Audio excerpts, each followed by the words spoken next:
One of the things we don't have much in sports anymore is like the legend before he's even seen. You know what I mean? Like Ivan Drago in Rocky IV.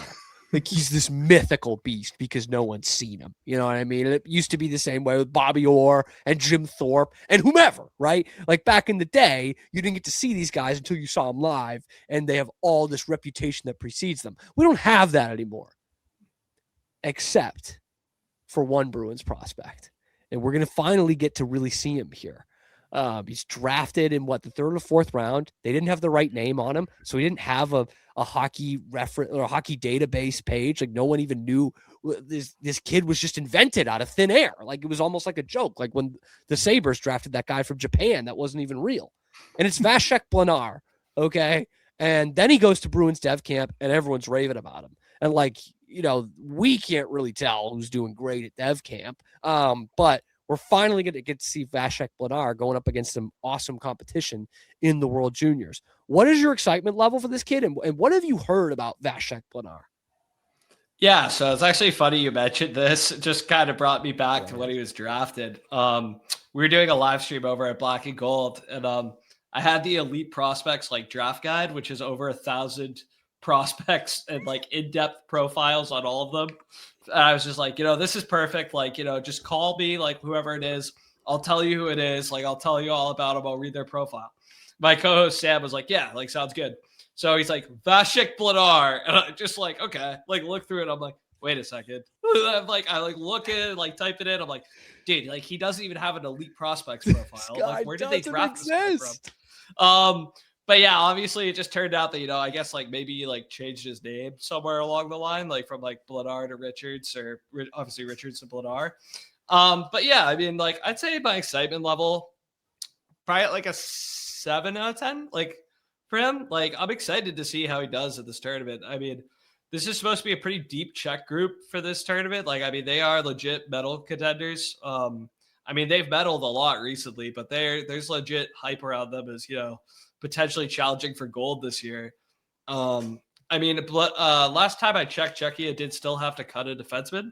So obviously it's still not a lock that he's actually going to be playing in the tournament. But I mean, yeah, it's a great sign that he's already, getting consideration, because he wasn't on their U18 roster for the U18 Worlds in his draft year. So, I mean, yeah, I mean, it would be his first time, repping Czechia at one of these legit IHF tournaments if he is on the final roster. So all the other stuff, like we haven't seen him, but everything is pointing to this kid stock's rising. Like you said, he didn't make the U18. Now he's going to the World Juniors. He's playing in Hockey East next year. Like it does seem like stock is going up on Vashek Blanar. I'm in. I'm glad that we're going to find out for sure that he's a real person in this tournament. Dan, I don't know about you, but I'm really excited for that. Yeah, if I actually saw him in dev camp, so he is an actual person. Dev camp, seen him against dev camp. But one of his comparables was it was Lowry, wasn't it? 6'4", 183, Mason Lowry. And I could use another Mason Lowry, baby. Do we need 2 Lowrys? Because I know some Bruins fans don't even want 1. So it's going to be, I think that's a touchy subject. But I did see one of his comparables was Mason Lowry. And I'm not sure how Bruins fans feel about that. I think Lowry, he's recently has been playing great, but after he got benched, he came back and played strong. So his plus minus isn't what it was like last year, though. If we're looking at that, he's not winning the Masters. He's not on pace for minus 40 this year. But he's an interesting prospect playing for the Czech. Do you think a team like the Czech could pull off some upsets, or if you had to predict right now based on the pre-tournament play, who would you put your money on? Or maybe I won't say put your money on. I want anyone to gamble on who you pick and blame you for it. Who would you pick to win it all this year? I'd go Canada. I just think, they're kind of due. They've had a bunch of, down tournaments. Obviously last year they lost to Latvia, just in humiliating fashion on home ice. Obviously it did eliminate them, but there's a lot of, I think, pent up frustration, I think, in Hockey Canada. I think this year, I mean, if you look at their forward core and their D core, their depth is just ridiculous. Like, I mean, Cam, you mentioned Verhoff earlier. He's not even in their projected lineup to start crazy. the tournament, which is Crazy. insane. They cut O'Brien. Yeah, they cut Jake O'Brien, who's having a monster year. They cut Merrick Vanaker, who's the leading goal scorer in the OHL. They didn't even consider Dean Letourneau. That's crazy. I don't know how you could win this without Dean Letourneau. I don't know how you're going to win anything. Which is just insane. I mean, they have so much talent. I mean, yeah, I think in short tournaments, I take talent over, I just think, I think you got to bet on talent in tournaments like this, in terms of, like predictions. I take Canada, but I mean, I could see any of, Canada, the US, Sweden, Czechia, maybe not so Finland as much this year. I mean, it seems like this Finnish group, they didn't get Konsta Helenius, who's a Sabres prospect, I think 12th overall 2 years ago, loaned, unfortunately for them. So, I mean, obviously not the strongest group for them. They do have some interesting draft eligibles. I just don't think they'll be contending for gold. But, I mean, I could see any of those 4 teams challenging for gold, honestly. Hell yeah. 3P. I'm in. 3P. People are saying, the streets are saying 3P at home. I can't wait till it goes up to Red Deer in Edmonton. I would really love to attend that one. Yeah, so this is like my main Christmas. complaint with this tournament is that Canada just gets to host it every 2 years for some reason. I mean, I get that they're a huge hockey country and stuff, and that they're obviously the biggest in the world. But I mean, how do you want to grow the game if, every 4 years, every 2 years, another country gets a chance? It's just, I don't really understand that. I feel like, it should almost be the other way around. Gary Bettman and growing, whether it's height wise or growing the game of the sport, he just does not like to grow. And we could actually do a segment man. He kind of on looks the same from 30 years ago, Gary Bettman.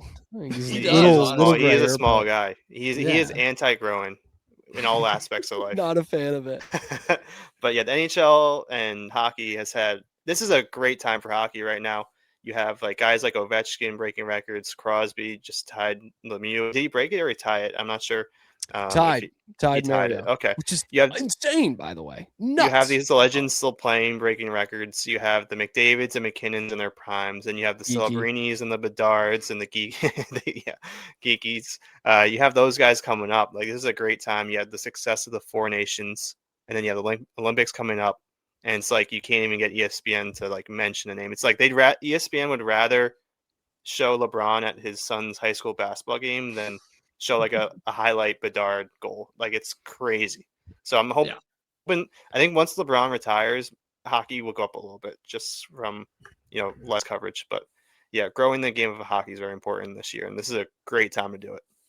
Yeah, 100%. I mean, you mentioned ESPN. Do you guys remember that one baseball playoff clip where they asked him, who do you think's going to win, Chicago or Florida, NHL opening night? He's like, I'm not going to be watching. It's that's great. Thanks. Sick. Dude, there was another one around that time where I was at a hotel for a wedding and I had SportsCenter on because I'm not usually watching it. And they had top 10 plays. And 2 of them were from hockey games. And both of them, they got something wrong in the read. One of them was the 2 teams that were playing, and one of them was where they were playing. And I'm like, brothers, sisters, it's right there. It's in front of you. That's just not having any grasp of anything in the league, at all. It's right in front of you. And I have read highlights from a teleprompter.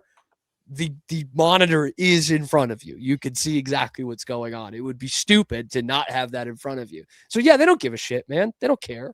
They do not care. And they brought half an IKEA table as their studio desk to the final 2 years ago. They do not give a shit about this sport. Yeah. I mean, David Pastrnak is the 11th best player in the league, Eamon. ESPN put David Pastrnak as the 11th best player in the league. Top 11. That's just silly. 2 years in a row.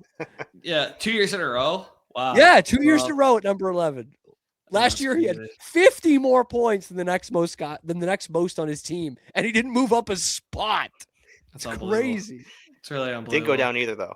He didn't go down. He did not go down. He is solidifying that spot. That's why we talked about it last episode. It was episode 11. So we were just like David Pastrnak show. Absolute David Pasternak show. Anyway, Eamonn, man, I really appreciate you coming on. So does Dan. I didn't mean that to sound like it was just me appreciating it. We really appreciate you coming on. This is an exciting time of year for hockey. Like, I love that the days in between Christmas and the bowl games that people actually really watch, we do get the World Juniors, and the USA is really good at it. So thankful for the preview that you're able to give us, and thankful for all your work, man. You're one of the dudes who keep us really updated on these Bruins prospects. Thanks, man. I really appreciate that. Yeah, I'm really excited. I'm excited for this tournament as a whole, man. I think it's a wide open World Juniors, which, a lot of times it really just feels like it's between two countries this year. I feel like, there's 3 or 4 countries, and I mean, anything can happen really in these single elimination tournaments. I still remember that one year Slovakia went all the way to the bronze. The year McDavid was in it. It was last year. They upset, I want to say they upset Sweden in the bronze medal game.